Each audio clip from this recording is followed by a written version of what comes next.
everyone, welcome to Mohari Devi Tapadia Girls College YouTube channel. Today in this video lecture we are going to progress our poem in memory of W.B. Yeats, which is written by the famous modernist poet W.H. Auden, whose full name is Weston Hogg Auden, and W.B. Yeats was a famous Irish poet. So today we will discuss this poem's second section. Okay, जो first section है वो हमने कल complete कर दिया था. अब हम इस पॉइंट का सेकेंड सेक्शन इस वीडियो में कंप्लीट करेंगे और कल के वीडियो में हम इस पॉइंट का थर्ड सेक्शन शुरू करेंगे. ओके, तो ये क्या है, ये जो पॉइंट है वो W.H. ऑर्डन के द्वारा W.B. यीट्स को एक ट्रिब्यूट है. ओके, क्या है ये? ट्रिब्यूट है और किस फॉर्म में है ये? एलिजी है, एक शोक गीत है ये पोएम, जिसमें poet W.H. Orton W.B. Yeats यानी कि विलियम बटलर यीट्स जो फेमस आयरिश पोएट हैं उनको याद करते हैं. ओके, और बताते हैं कि उनको अब कैसे याद रखा जाता है, W.B. यीट्स को कैसे याद रखा जाता है, उनके वर्क्स के थ्रू याद रखा जाता है. Okay, so first section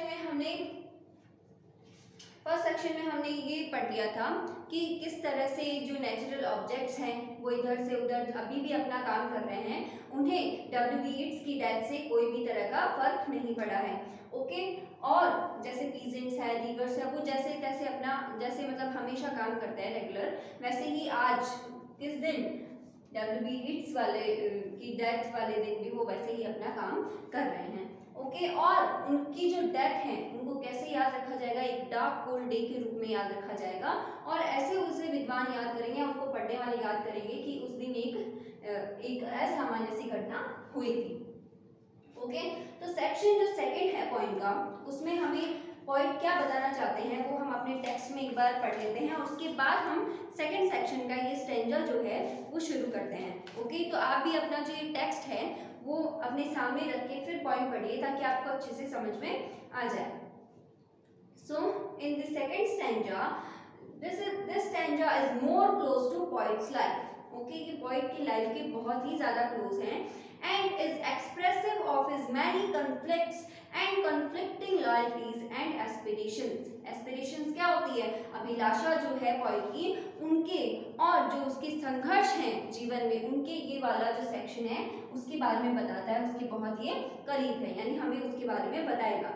The poet's resentment against the growing disabilities of a resentment होता है एंगर, यानी पोएट एंग्री हो जाते हैं कि कैसे जो आने वाली जो एज है वो कैसे डिसएबिलिटीज की ओर जा रही है, उसकी ओर अग्रसित हो रही है. His involvement in the Irish national movement, साथ ही साथ ये स्टैंजा हमें ये भी बताएगा कि उन्होंने आयरिश नेशनल जो मूवमेंट है उसमें भी अपनी भागीदारी दी थी. And his poetic desires are referred to in this section, और उनकी जो poetic desires हैं वो भी इस सेक्शन में हम पढ़ेंगे. तो चलिए हम इस सेक्शन को पढ़ना शुरू करते हैं. You were silly like us, your gift survived at all. Okay, the parish of rich women, physical decay, yourself mad Ireland hurt you into poetry. Now Ireland has her madness and her weather still, for poetry makes nothing happen, it survives in the valley of its saying, where executives would never want to tamper.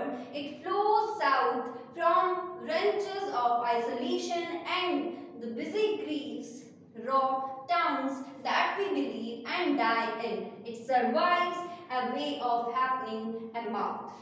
So, ये जो elegy लिखी गई है W.B. Yeats के लिए, William Butler Yeats के लिए, इसका सेकंड सेक्शन हम पढ़ने जा रहे हैं, जिसमें पोएट W.H. ऑर्डन हमें बताते हैं कि you were silly like us, तुम भी क्या हो, हमारी तरह ही हो. किसे बता रहे हैं? W.B. यीट्स को बता रहे हैं. लेकिन जो तुम्हारे गिफ्ट्स है, गिफ्ट क्या है यहाँ पे? योर गिफ्ट्स क्या है? योर गिफ्ट्स हैं उनकी लिखी पोएट्रीज और उनके द्वारा लिखे गए वर्क्स. ये क्या है? उनके द्वारा दिए गए हमें उनके द्वारा दिए गए गिफ्ट्स है. Okay, so you were silly like us, your gift survived at all, यानी कि आप तो चले गए हैं, आप तो हमारी तरह ही हैं, जो आया है वो तो जाएगा संसार में, हम अमर तो है नहीं। तो वैसे ही हमें पॉइंट बता रहे हैं कि आप तो चले गए संसार से, लेकिन जो आपको ये जो गिफ्ट दिया है ना आपने पोएट्री और आपकी जो वर्क्स है वो क्या कर रहे हैं, सर्वाइव्ड एट ऑल, वो अभी भी हमारे बीच है। The perish of rich women physical decay, yourself यानी कि हम तो मर जाते हैं, ठीक है ना, जो इंसान है वो तो नश्वर है उसका शरीर, तो वो तो मर जाता है। रिच वुमेन फिजिकल डीके यानी फिजिकल डीके उसका हो जाता है। Yourself mad island hurt you, या अब वो बता रहे हैं कि जो ये मैड आइलैंड है ना, आइलैंड को मैड बताया है कि जो ये मैड आइलैंड है ना उसने आपको बहुत हर्ट किया है इनटू पोएट्री। इससे ये सब हमें किसमें पता चलता है, आपकी पोएट्री में हमें पता चलता है कि इस मैड आइलैंड ने आपको बहुत हर्ट किया है। और डब्ल्यू बी ने आयरिश जो आइलैंड की जो वो रिवॉल्यूशन था उसमें भी बहुत ही ज़्यादा भागीदारी निभाई है। तो वो बता रहे हैं कि आपने हमें जो रिवॉल्यूशन है उसमें भी आपने बहुत भागीदारी निभाई, लेकिन फिर भी इस आयरलैंड ने आपको बहुत हर्ट किया है। Now Ireland has madness and her weather still, अभी भी आयरलैंड की मैडनेस वही है, वेदर वही है, लेकिन इसमें क्या नहीं हो, आप नहीं हो, आप यहाँ से जा चुके हो, आप सर्वाइव करके यहाँ से निकल चुके हो, यानी कि आप डेड हो चुके हो। ये हमें W.H. ऑर्डन बता रहे हैं। For poetry makes nothing happen, यानी पोएट्री जो है उसके साथ कुछ भी घटित नहीं हुआ है। आपकी तो मृत्यु हो चुकी है, आपके साथ तो जो डेथ है वो घटित हो चुकी है, लेकिन जो आपकी पोएट्री है उसके साथ कुछ भी नहीं हुआ है। It survives, it's now it's alive, यानी कि वो अभी भी जिंदा है, वो अभी भी अलाइव है, वो अभी भी सर्वाइव कर रही है। क्या सर्वाइव कर रही है, आपकी जो पोएट्री है, आपके द्वारा लिखे जो वर्क्स हैं वो अभी भी सर्वाइव कर रहे हैं, लेकिन आप अब नहीं हैं। In the valley of its saying where executions would never want to temper it flows south।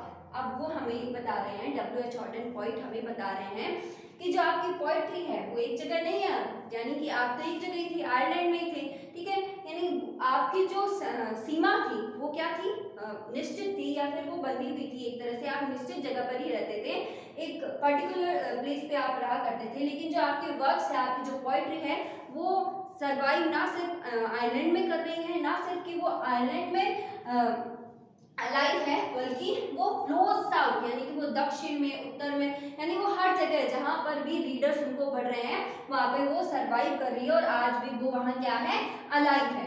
Okay, from ranches of isolation and busy Greaves, यानी अभी भी वो क्या कर रही है, अपने आइसोलेशन से निकल रही है और बिजी ग्रीव्स में जा रही है। रो टाउन्स, यानी टाउन्स में भी जा रही है, that we believe and die in, it survives a way of happening a mouth, यानी कि वो सर्वाइव कर रही है।